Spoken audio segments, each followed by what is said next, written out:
Alam mo ba kung bakit maraming tao ang paulit-ulit na nabibigo sa buhay?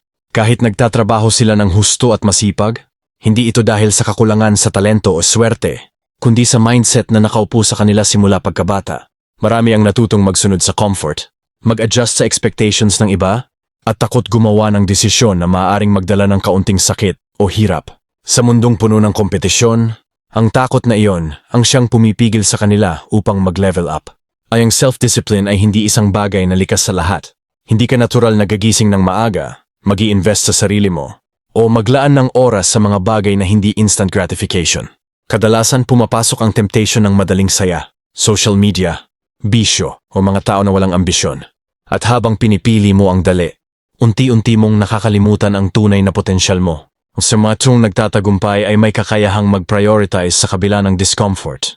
Maraming tao rin ang nabibigo dahil hindi nila alam ang value ng self-awareness. Hindi nila naiintindihan kung bakit sila nagre-react sa mga sitwasyon, kung bakit sila nai-stress o nai-insecure, at paano ito nakakaapekto sa mga desisyon nila sa buhay. Kapag walang awareness, ang buhay ay paulit-ulit na cycle ng pagkakamali, regrets at frustration. Ang ngunit shocking sa pagbabko ay ang kilalanin ang sarili mo, tanggapin ang kahinaan mo, at alamin ang trigger points mo. Isa pa, marami ang nagkakaproblema dahil sa maling definition ng success. Ang ibang tao, tinuturuan na ang happiness ay nasa possession, relasyon o pagkilala ng iba. Pero ang tunay na tagumpay ay hindi nasusukat sa pera o status. Ito ay nasa kakayahan mong mamuhay ng may control, purpose at fulfillment. Kung palaging hahanapin sa labas ang validation, palaging magiging dependent sa tao at sitwasyon ng iyong buhay, at madali kang madala sa manipulation at disappointment. At syempre hindi mawawala ang factor ng resilience. Ang failure ay hindi lang isang pangyayari, kundi isang proseso. Maraming tao ang hindi kayang bumangon mula sa pagkakadapa dahil natutunan nilang umasa sa immediate comfort at iwasan ng discomfort. Pero ang buhay ay walang shortcut. Kung hindi mo tatanggapin ang hirap bilang bahagi ng growth, palaging nasa parehong lugar ka lang. Ang resilience ay hindi likas. Ito ay natutunan at pinagpapraktisan araw-araw. Sa huli, ang dahilan kung bakit maraming tao ang nabibigo ay hindi lang sa external circumstances. Nasa isip nila, sa desisyon nila, at sa paraan ng kanilang pagharap sa sarili at mundo. Kung gusto mong maging iba, kailangan mong magising sa katotohanan, harapin ang discomfort, at gumawa ng desisyon na hindi laging madali, pero tama para sa hinaharap mo. Itsuan sway da sa ibahan ng mga nagtatagumpay sa buhay sa mga palaging nabibigo. Number 1. Mindset determines everything. Ang pinakaunang dahilan kung bakit maraming tao ang paulit-ulit na nabibigo ay ang mindset nila. Hindi ito simpleng optimism o confidence. Ito pa si malalim na paniniwala sa sarili at sa kakayahan nilang harapin ang buhay. Ang mindset ang nagdidikta kung paano nila tinitingnan ang problema, kung ito ba ay hamon na pwedeng lampasan o hadlang na imposible. Kapag paulit-ulit na iniisip ng tao na hindi ko kaya, bawat hakbang na gagawin nila ay nagiging mabigat, puno ng pagdududa at madaling sumuko sa unang pagkakamali. Ang tunay na tagumpay ay nagsisimula sa utak bago ang aksyon. Kung ang isip mo ay naniniwala na kaya mo, mas mataas ang tsansa mong magtagumpay. Maraming tao rin ang naiipit sa mindset ng instant gratification. Gusto agad ang resulta. At kapag hindi agad dumating, nawawalan ng gana. Ngunit ang growth, skill, at mastery ay produkto ng tahimik, paulit-ulit, at disiplinadong effort sa araw-araw. Ang mga matagumpay na tao ay hindi exempt sa failure. Naiiba lang sila dahil ang mindset nila ay nakatuon sa long-term vision, hindi sa pansamantalang saya o sakit.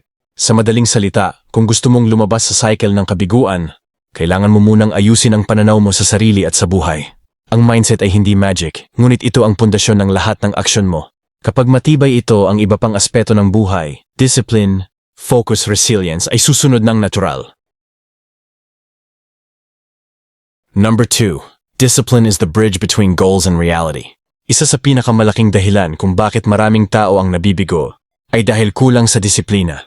Alam nila kung ano silang tama o kung ano ang gusto nilang makamit, pero hindi nila kayang patuloy na gawin ang tamang hakbang araw-araw.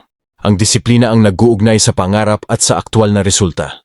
Kung walang consistent effort, lahat ng plano at ideya ay nananatiling pangarap lamang. Maganda sa papel, pero wala sa realidad. Ang problema ng karamihan ay ang paghangad ng instant gratification.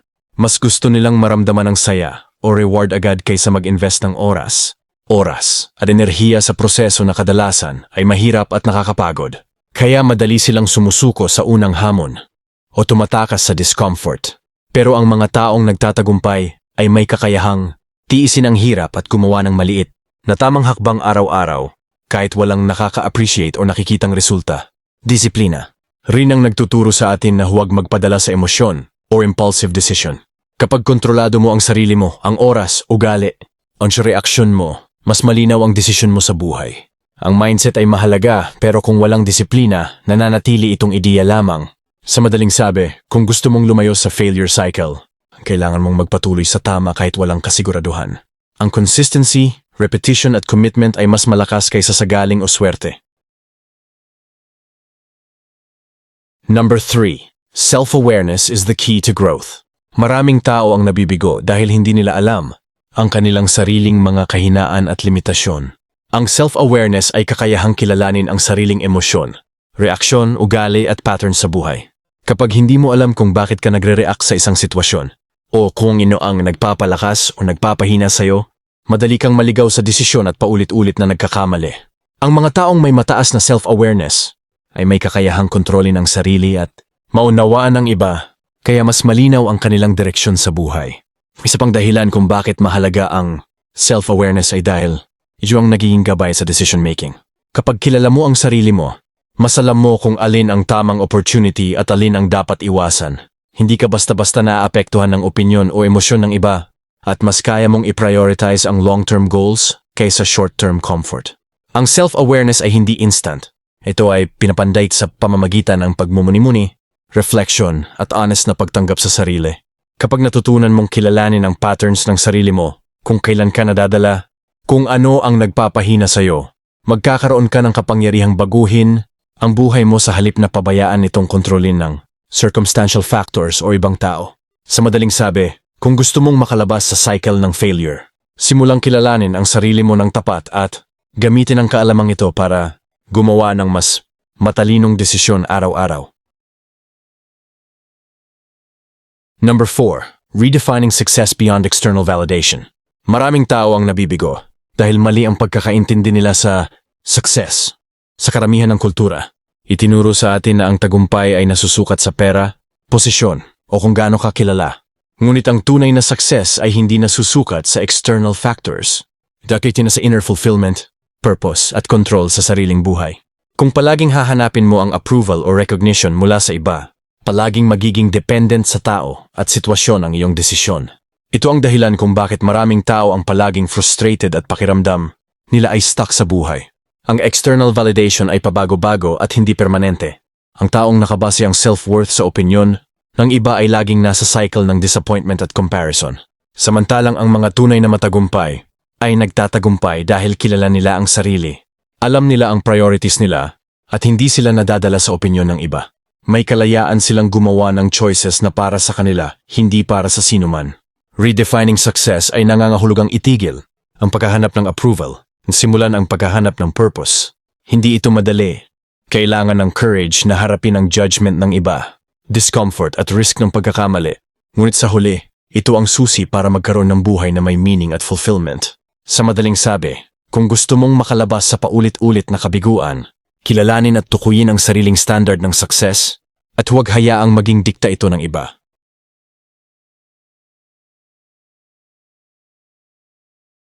Number 5. Resilience. Learning to stand after every fall. Isa sa pinakamahalagang dahilan kung bakit maraming tao ang nabibigo ay dahil kulang sila sa resilience.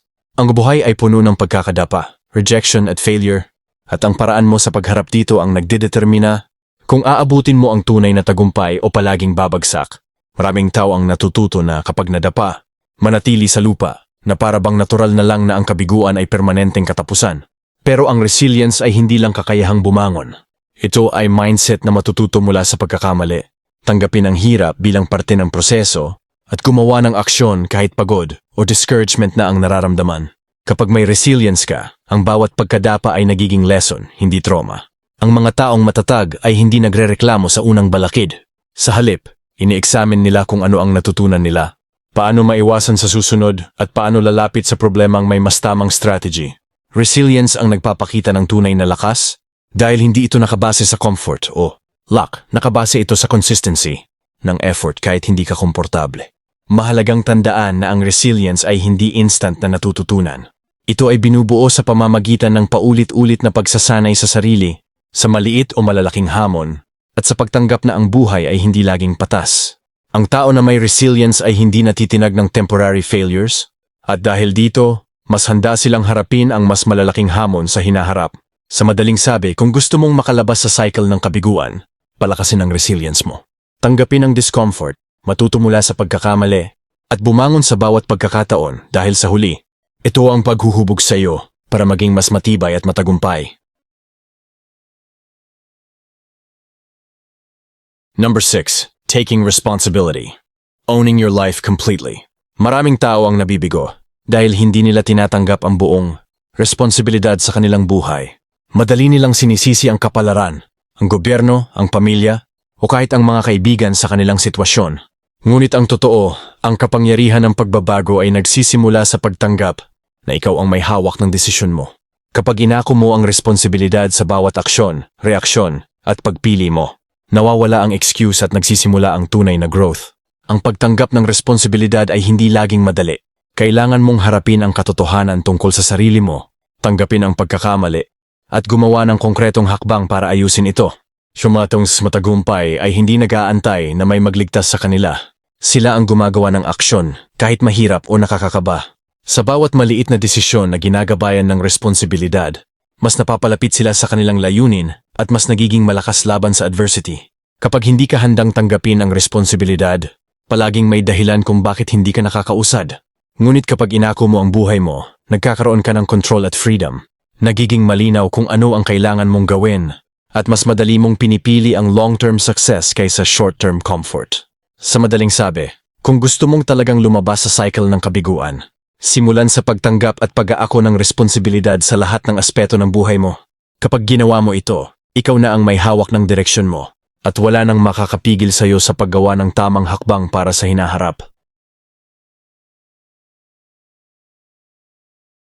Alam mo, hindi ka mahina dahil nahulog ka, nadapa ka, o nabigo ka noon. Ang tunay na lakas ay makikita sa paraan mo sa pagharap sa kabiguan, sa mindset mo sa hirap, at sa desisyon mo na bumangon araw-araw. Sa buhay, walang shortcut, walang instant success. Ang bawat hakbang, bawat pagpili, at bawat effort na ginagawa mo araw-araw ay bumubuo sa direksyon ng kinabukasan mo. Kapag matibay ang mindset mo, disiplina mo, awareness mo, at resilience mo, wala nang makakapigil sa'yo kailanman. Hindi mo kailangan ng approval ng iba para maging matagumpay. Hindi mo kailangan maging perfect para magsimula. Kailangan mo lang kumilos, matuto, at patuloy na bumangon. Sa bawat pagkakamali, may lesson. Sa bawat pagsaradam, may pagsaraton. Ang mga taong matagumpay ay hindi exempt sa failure. Naiiba lang sila dahil hindi sila natitinag ng discomfort. Hindi sila sumusuko sa unang hamon, at handa silang panagutin ang sarili sa bawat aksyon. Kaya kung gusto mong talagang lumabas sa cycle ng kabiguan, simulan mo sa pagbabago ng mindset, pagpapaunlad ng disiplina, at pagtanggap ng buong responsibilidad sa sarili mo. Walang ibang makakapagbigay sa iyo ng kapangyarihan kung hindi ikaw mismo. Sa huli, ang tagumpay ay hindi tungkol sa swerte o pagkakataon. Ito ay tungkol sa paghubog ng sarili mo sa tamang paraan araw-araw. Tandaan sa bawat hakbang mo. Malapit ka nang maabot ang buhay na gusto mo, basta't handa ka lang bumangon at kumilos ngayon. For more video, please subscribe to my channel, likes and share.